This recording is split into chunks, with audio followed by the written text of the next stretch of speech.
আসসালামু আলাইকুম প্রিয় দর্শক, অন্য মঞ্চের আলাপ চাইতায় আপনাদের সকলকে আমন্ত্রণ। ধুর ধুর কথাটার মানেটা আপনারা হয়তো ধুর কথাটা অনেকেই এই বোধহয় প্রথম শুনেছেন জীবনে, এমনও হতে পারে। কারণ আপনি বাংলা অভিধানে যান, সেখানে ধুর ধয় হস্য ডয় শূন্য র ধুর এই কথাটা সেখানে খোঁজ করুন, খুঁজে পাবেন না। দেখবেন ধুর বলে কোনো শব্দই নেই। কিন্তু ধুর এই শব্দটি একটা কিন্তু আমাদের আঞ্চলিক কথ্য ভাষায় এটা আছে। এটা লোকমুখের ভাষায় ধুর বলতে বোঝায় হাদা ভোদা সরল গ্রাম্য গোছের মানুষ, গেঁয়ো মানুষ। খুলনা, বাগেরহাট ও তার পার্শ্ববর্তী এলাকায় এবং ভারতের বসিরহাট, টাকি ও আশপাশের অঞ্চলে কাউকে উপহাস করতে বা তার সরলতাকে ব্যঙ্গ করতে এই বিশেষণটি ব্যবহার করা হয়ে থাকে। মানে যেমন ধরুন, বলে এটা কোথাকার ধুর রে এই বেটা, এই ধরনের কথা একটু হীন অর্থে তাকে বলা হয়। কিন্তু ভারত বাংলাদেশ সীমান্তে এই ধুর শব্দের একটা বিশেষ অর্থ আছে। অর্থটা কি? বাংলাদেশ থেকে ভারতে চোরাপথে যে বাংলাদেশিরা আসে তাদেরকে বলা হয় ধুর। এই নাম এপার ওপার দুপারেই চালু। ধুর পারাপারের মানে পারাপার করার বিশাল ব্যবসা আছে 24 পরগনা, নদিয়া, মালদা, মুর্শিদাবাদ, 2 দিনাজপুরের বিস্তীর্ণ সীমান্ত জুড়ে। স্বাধীনতার পর থেকে মানে সেই 1947 সাল থেকে চলছে ধুর ব্যবসা। তখন অবশ্য ব্যবসা হিসেবে ছিল না, সেই 1947 সালের প্রথম দিকে। এবং শুধু তাই না, তারপরেও বহুকাল যাবৎ বাংলাদেশ থেকে ভারতের মানুষ এসছেন, আবার ভারত থেকেও বাংলাদেশে মানুষ গেছেন। তো তখন তাদেরকে ধুর বলা হতো না। ধুর ব্যবসার ইতিহাস একটু ঘাঁটলে দেখা যায়, দেশ স্বাধীন হওয়ার পর পাকিস্তান আমলে, সেই পাকিস্তান আমলে বাংলাদেশ থেকে ভারতে, তখন তার বাংলাদেশ নয়, তখন পূর্ব পাকিস্তান, তো বলি পূর্ব পাকিস্তান থেকে ভারতে আসতো শুধু হিন্দুরা। মুসলমান যে একেবারে আসতো না তা নয়, কিছু মুসলমান দেশ ভাগের পর তাদের পবিত্র ভূমি পাকিস্তান এই বিবেচনায় ভারত ছেড়ে পূর্ব পাকিস্তানে চলে গিয়েছিল বটে। কিন্তু যখন দেখলো ভারত অনেক ভালো, ভারতে বাস করা অনেক সুবিধা আছে, তখন কিন্তু একটা অংশ ফিরে এসেছিল আবার। হিন্দুরা অবশ্য তা নয়, তারা পূর্ব পাকিস্তানে মুসলমান ভাইদের ভালোবাসা সহ্য করতে না পেরে ঘটি বাটি জমি জিরেত ফেলে উদ্বাস্তু হয়ে ভারতে চলে আসতো। এবং পূর্ব পাকিস্তান থেকে 71-এর আগে মূলত আসতো হিন্দুরা। এবং এই তাদের এই আশা, এই উদ্বাস্তু জীবন নিয়ে প্রচুর সিনেমা করেছেন, অনেক ছবি করেছেন ঋত্বিক ঘটক, তাছাড়াও আরও অনেকে। এরপর এলো 71 মুক্তিযুদ্ধ। হিন্দুরা যাকে বলে প্রায় ঝেঁটিয়ে চলে এলো, মুসলমানরা কিন্তু তত আসেনি। সেটা ইতিহাস খুঁজলে পেয়ে যাবেন। 71-এ দেশ ছেড়ে মানে বাংলাদেশ ছেড়ে আসা মানুষদের 90% ছিল হিন্দু, মুসলমান বড়জোর 10%। কিন্তু 10% হলেও তখনও পর্যন্ত ওটাই ছিল মুসলমানদের পূর্ব পাকিস্তান থেকে ভারতে চলে আসার বড় সংখ্যা। পাকিস্তান তারপর বিদায় নিল। ভারত থেকে উদ্বাস্তু হয়ে চলে আসা হিন্দুদের একটা বড় অংশ কিন্তু রয়ে গেল ভারতেই, তারা দেশে ফিরল না। বঙ্গবন্ধু মুজিবুর রহমান দেশের সংবিধানে বাংলাদেশকে সেকুলার কান্ট্রি করলেন। হিন্দুরা বুকে বল পেল। সেই বল পেয়ে কিছু হিন্দু আবার ফিরেও গেলেন বাংলাদেশে। কিন্তু বঙ্গবন্ধু খুন হতেই আবার অবস্থা যে কে সেই, না যে কে সেই বলবো না, আরও খারাপ। বাংলাদেশের রাষ্ট্রধর্ম, বঙ্গবন্ধু খুন হলেন, বাংলাদেশের রাষ্ট্রধর্ম ইসলাম হলো এবং হিন্দুদের উদ্বাস্তু স্রোত আবার ফিরে এলো। স্বাধীন বাংলাদেশে হিন্দুরা 20-22% ছিল শুরুর দিকে, তারপরে সেটা নামতে নামতে 8% এসে গেল। এখন তো শুনছি 8%-রও নিচে। কিন্তু এবার শুরু হলো হিন্দুদের সংখ্যা কমে গেল আসার, কিন্তু মুসলমানদের ভারত আগমন বেড়ে গেল। তাদের সংখ্যা ক্রমশ হিন্দুদের চেয়েও বেশি হতে থাকলো। তারা বাংলাদেশের নাগরিক, আবার একই সঙ্গে ভারতেরও। এমনও আছেন, আমার পরিচিত নয় অবশ্য, শুনেছি যে কেউ কেউ আছেন এমন যাদের বাংলাদেশেও এক সেট ফ্যামিলি আছে, বিবি বাচ্চা আছে, আর এক সেট ফ্যামিলি ভারতে করেছেন, এখানেও বিবি বাচ্চা। তারা দুপারেই জনসংখ্যা বাড়িয়ে যাচ্ছেন, মাঝে মাঝে আসা যাওয়া করেন দুপারে। সে যাক, এইবার ধুর ব্যবসার হাল হকিকতে ফিরি। শুরু আগেই বলেছি স্বাধীনতার পর থেকে, তবে এই ব্যবসার স্বর্ণযুগ শুরু বাম আমলে। গণতন্ত্রে ভোটতন্ত্র যত প্রবল হয়েছে তত দাম বেড়েছে মানুষের, আর সেই মানুষের যোগান দিয়েছে বাংলাদেশ।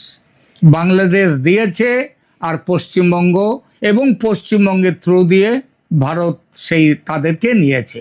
পশ্চিমবঙ্গের রাজনৈতিক নেতারা তাদের আপ্যায়ন করে ঘরে ঠাঁই দিয়েছে, সেই বৈষ্ণব পদাবলীর মতন, এসো এসো বধূ এসো, আধো আঁচরে বসো, নয়ন ভরিয়া তোমায় দেখি।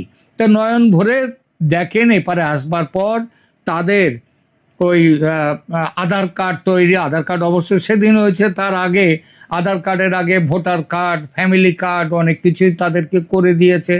তবু সেটা তো, সেগুলো করা হয়েছে তো আসার পর। আর আসো বললেই তো আসা যায় না, তার একটা সিস্টেম আছে, লাইন ঘাট আছে। আর এই সিস্টেমের কূট কচাল নিয়ে আমার এখনকার এই প্রতিবেদন। দিন কয়েক আগে আনন্দবাজার পত্রিকা একটা চমৎকার প্রতিবেদন বের করেছে এই বিষয়ে। আলোচনায় সেই প্রতিবেদনের কিছু তথ্য আমি নিয়েছি, তবে আমার ব্যক্তিগত অভিজ্ঞতাও এই ব্যাপারে কম নেই। ছেলেবেলা আমার কেটেছে উত্তর 24 পরগনার হাসনাবাদ পেরিয়ে বরুণহাট নামের গ্রামে। ইছামতি নদী, এক পারে পশ্চিমবঙ্গের বরুণহাট, অন্য পারে সম্ভবত ওই সাতক্ষীরা মহকুমার, এখন তো সাতক্ষীরা অবশ্য জেলা, তার দেবহাটা থানা অঞ্চল, সেটা বাংলাদেশ। 60-এর দশকে মালপত্র যাওয়া আসা করতে দেখেছি। লোক পারাপার হতো খুব কম। যারা বাংলাদেশ ছেড়ে একেবারে চলে আসছে হিন্দুরা, তারাই কেবল আসতো। বিএসএফ দেখতাম না। সীমান্ত পাহারা বলতে তখন দেখেছি শুধু পুলিশ। 1966-তে আমি বনগাঁ কলেজে পড়তাম। পেট্রাপোল বর্ডারের গায়ে নরহরিপুর গ্রামে এক চাষি পরিবারে ছেলেপুলে পড়াতাম, আর গৃহশিক্ষক হিসেবে থাকতাম। সেখানে তার পাশেই হচ্ছে বনগাঁর যেটা ডাঙ্গা বর্ডার, সেইটা। দালালদের দেখতাম, চিনতাম। যারা ডাঙ্গা বর্ডার পেরিয়ে আসতো ভারতে তাদেরও দেখতাম। একটা মুসলমানকেও কিন্তু তখন আসতে দেখিনি। সব যারা আসতো সবাই হিন্দু। দালাল চক্র তখনও ছিল, তবে থানা পুলিশকে জড়িয়ে এই যে যাওয়া আসা, না, সেটা কিন্তু দেখিনি, শুনিও নি। আর বিএসএফ মোতায়েনের তো প্রশ্নই ছিল না, কারণ বিএসএফ এর জন্মই তখন হয়নি। বিএসএফ এর জন্ম 1965 ডিসেম্বরে, আর সেটা সীমান্তে ছড়াতে, তাদের ছড়িয়ে পড়তে আরও বেশ কিছু বছর লেগেছিল। ফলে লোক পারাপারের উদ্যোগের পুরোটাই ছিল তখন দালাল নির্ভর। মধ্যিখানে পুলিশ, বিএসএফ এরা ছিল না। এখন অবশ্য ছবি একদম আলাদা। ভারত বাংলাদেশ সীমান্তে অনুপ্রবেশের চক্রটি আস্তে আস্তে একটি বিশাল ও সংগঠিত ব্যবসা হয়ে উঠেছে। এই ব্যবসার লেনদেনের পরিমাণ কত জানেন? আনন্দবাজারের প্রতিবেদন থেকে জানতে পারছি, শুধুমাত্র একটি ঘাট, মানে সীমান্ত পারাপারের নির্দিষ্ট একটি পয়েন্ট, সেটা মানে ডাঙাও হতে পারে, আবার মাঝখানে নদী খাল এগুলোও হতে পারে। তো সেইখান থেকেই, একটি ঘাট থেকেই গড়ে মাসে গড়ে মানে পশ্চিমবঙ্গের সমস্ত জায়গায় যত ঘাট আছে তাদের অ্যাভারেজ করে এই পরিমাণটা এসেছে কত, মাসে প্রায় 6 লক্ষ টাকা আয় হয় এবং পুরো রাজ্যে এর লেনদেনের পরিমাণ বছরে প্রায় 900 কোটি টাকা।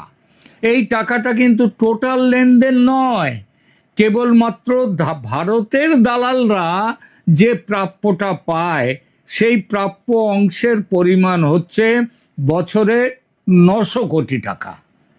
দেখুন, বাংলাদেশের বাণিজ্য মূলত আমদানি নির্ভর, কিন্তু এই একটি ব্যবসা, এই ধূঢ় ব্যবসা, এই ব্যবসা বাংলাদেশ বিপুল শুধু রপ্তানি করে, আর এর আমদানি করে কে?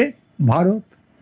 আমদানি মানে এই আমদানি বাংলাদেশ তো করে না, ভারতকে রপ্তানি করে, ভারত সেই রপ্তানি মানে ওই মানুষ নিয়ে নেয়, ধূঢ় নেয়, চালান শুধুই আসে বাংলাদেশ থেকে, সামান্য কিছু ভারত থেকেও যায় না এমন নয়।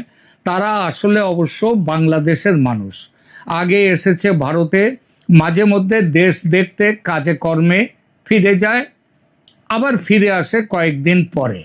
তো এই বাংলাদেশি ধূর্তের ভারতে আসার খরচ হিসেবে বাংলাদেশের দালালরা সেপারে শুনেছি নেয় 15,000 টাকা মাথা পিছু।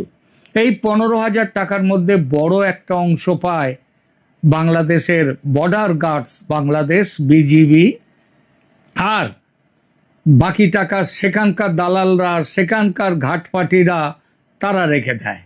আর ভারতের দালাল তিনি কত পান, এই খবরটা দিয়েছে আনন্দবাজার, বলছে এরা পায় মাথা পিছু পারাপার ফি, ভারতের দালাল পায় 3,000 টাকা করে। তার মধ্যে ভারতের দালাল নিজের জন্য রাখে 1,000, আর বাকি 2,000 টাকা দেয় ঘাটপাটিকে। ঘাটপাটি কাদেরকে বলা হয়? মানে যারা অপারেশনাল লেভেল দেখে, মানে পারাপারের একেবারে নিচু স্তরে, মানে মাঠ পর্যায়ে যারা থাকে। তো 3,000 টাকা থেকে ঘাটপাটি 1,000 টাকা রাখে নিজের জন্য, বাকি 1,000-এর 500 করে দেয় লাইনম্যানকে, দেয় 500। লাইনম্যান কাকে বলে? বিএসএফ এর চলাচলের দিকে নজর রেখে যারা সিগন্যাল দেয় বাংলাদেশের ঘাটপাটিকে, সেই সিগন্যালটা দিলে তাদেরকে বলে লাইনম্যান। আর বাকি 500 টাকা পায় কারা? তারা পায় লেবার। তাদের কাজটা কি? তাদের কাজ সীমান্ত পেরিয়ে আসা ওই বাংলাদেশি ধূর্তদের শহরে পৌঁছে দেয়। দয়া করে বাংলাদেশের মানুষ ধূর কথাটাকে আপনাদের ক্ষেত্রে ব্যঙ্গার্থে বলছি, এটা ভাববেন না। এই কথাটা যেটা প্রচলিত হয়েছে সেইটাই বলছি কেবল। তো ওই যাদের সীমান্ত পেরিয়ে আসার পর এই ধূর্তদের আবার শহরে পৌঁছে দেয়া, মানে একটা ঠিকানায় পৌঁছে দেয়া, সেই কাজটা করে যারা, তাদেরকে বলে লেবার। ধূর পারাপারের সবচেয়ে বিজি সেন্টার হলো এই মালদা, মুর্শিদাবাদ, তারপরে উত্তর 24 পরগনা, নদিয়া, 2 দিনাজপুর।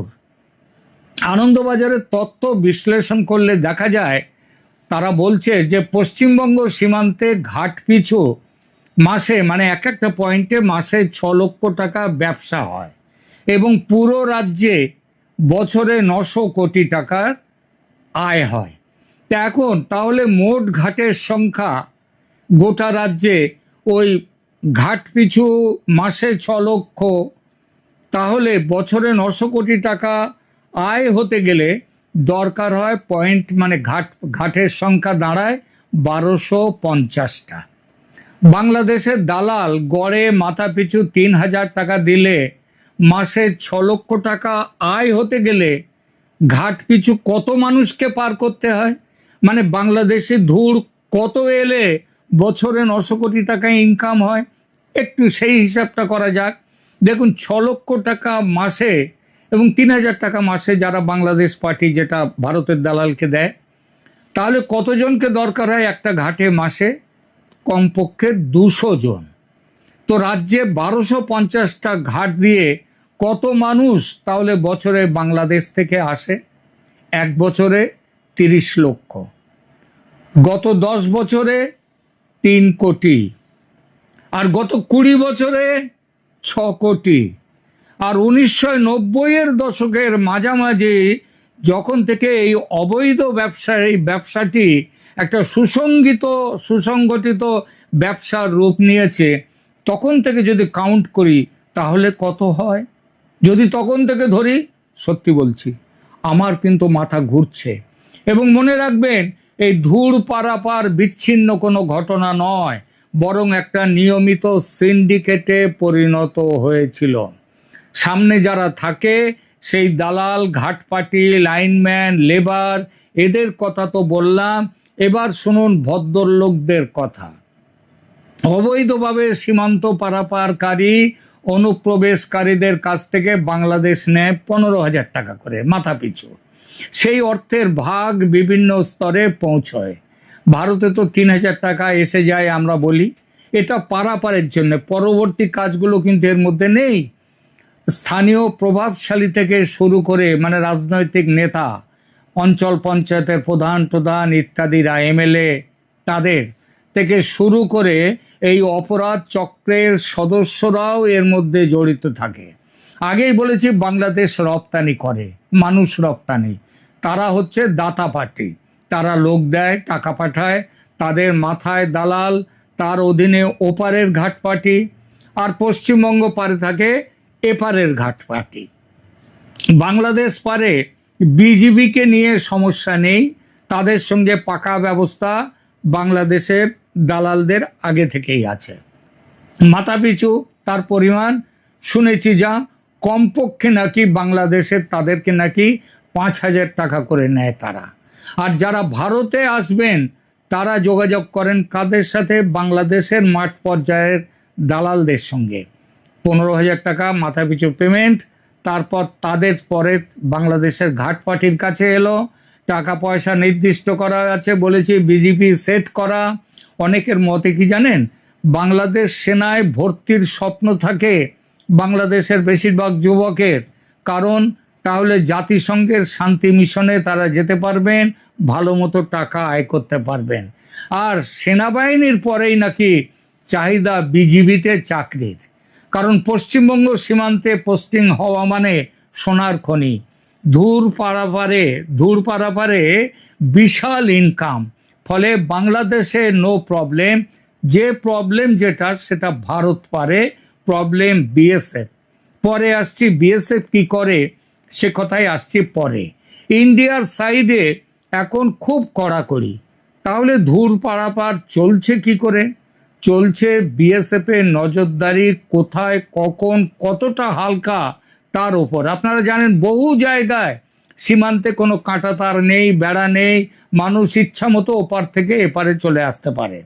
আর বাংলাদেশ এবং বিজিবি এই যে এরা এত বিরোধিতা করছে, তার বড় কারণ বিজিবির একটা ইনকাম তো চলে যাবে, বন্ধ হয়ে যাবে, এবং বাংলাদেশেরও একটা বড় আয়ের পথ বন্ধ হয়ে যাবে।